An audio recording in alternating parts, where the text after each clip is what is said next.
Hi friends, అందరికీ నమస్తే. Welcome to BRK facts YouTube channel. నేను మీ బొమ్మెన రాజ్ కుమార్. ఇండియా పాకిస్తాన్ల మధ్య యుద్ధం అయితే జరుగుతున్నటువంటి విషయం మనందరికీ తెలిసిందే కదా. దాదాపుగా ఇండియాలో ఉన్నటువంటి ఏ రాష్ట్రాలకు ఈ యొక్క యుద్ధం యొక్క ప్రభావం ఉంటుందో మనం ముందుగా చూద్దాము. మనము పైన జమ్మూ కాశ్మీర్ నుంచి మొదలుకుంటే కింద ఉన్నటువంటి పంజాబ్, దాని పక్కన ఉన్నటువంటి రాజస్థాన్, దాని పక్కన ఉన్నటువంటి గుజరాత్, ఈ 4 రాష్ట్రాలు పాకిస్తాన్ బార్డర్లో ఆనుకుని ఉన్నటువంటి రాష్ట్రాలు. ఇవి మన ఇండియాలో ఉండేటువంటి 4 ఈ ప్రధాన రాష్ట్రాలే పాకిస్తాన్కు బార్డర్గా ఉన్నాయి. పాకిస్తాన్కు బార్డర్గా ఉన్నటువంటి ఈ 4 రాష్ట్రాల చుట్టూ అక్కడ ఉన్నటువంటి ఆ ప్రాంతం అంతా దాదాపుగా 16 లక్షల సైన్యంతో అక్కడ రెడీగా ఉంది భారత సైన్యం. అదే పాకిస్తాన్ వైపు చూసుకుంటే దాదాపుగా అక్కడ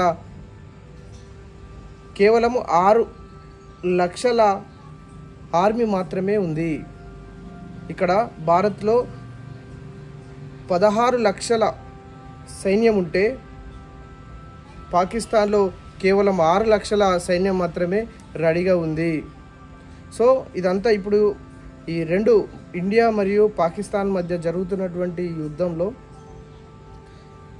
చాలా ముప్పుగా ఉన్నటువంటి ప్రాంతాలు. మొదటిది జమ్మూ కాశ్మీర్, రెండవది రాజస్థాన్, మూడవది గుజరాత్, నాలుగవది పంజాబ్.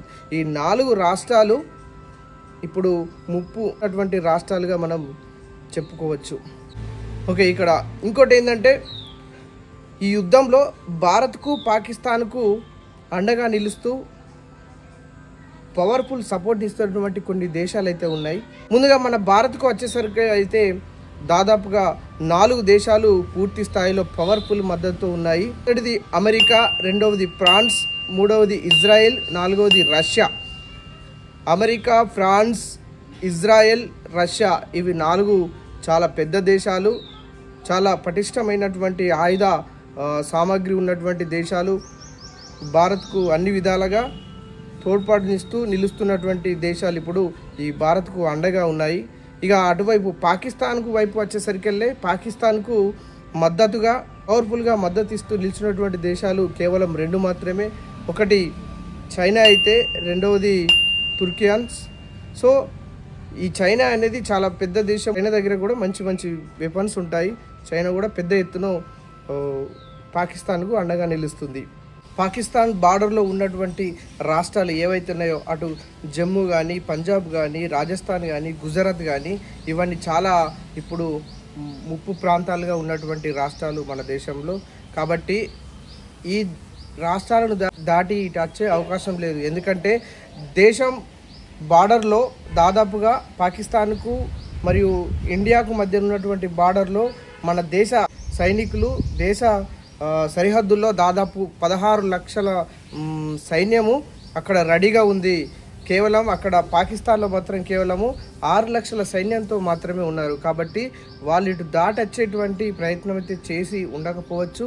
అయినప్పటికీ కూడా ప్రజలు చాలా జాగ్రత్తగా ఉండాలి. ఎందుకంటే మన మధ్యనే ఈ చుట్టుపక్కలను మన దగ్గరనే ఎక్కడో ఒక చోట ఖచ్చితంగా ఉగ్రవాద శక్తులు చాలా నిఘాయంత్రంగా చాలా ఉంటాయి. కాబట్టి ప్రజలంతా చాలా అప్రమత్తంగా ఉండాలి. ఎవరు ఆందోళన పడద్దు. పాకిస్తాన్కి మరియు ఇండియాకు జరుగుతున్నటువంటి యుద్ధంలో అక్కడ ఉన్నటువంటి సామాన్య ప్రజలు ఇబ్బందుల పాలవుతారు. ఇక్కడ ఉన్నటువంటి సామాన్య ప్రజలు కూడా ఇబ్బంది పాలయ్యే అవకాశం ఉంది. కాబట్టి మనం యుద్ధాన్ని కోరుకోకూడదు.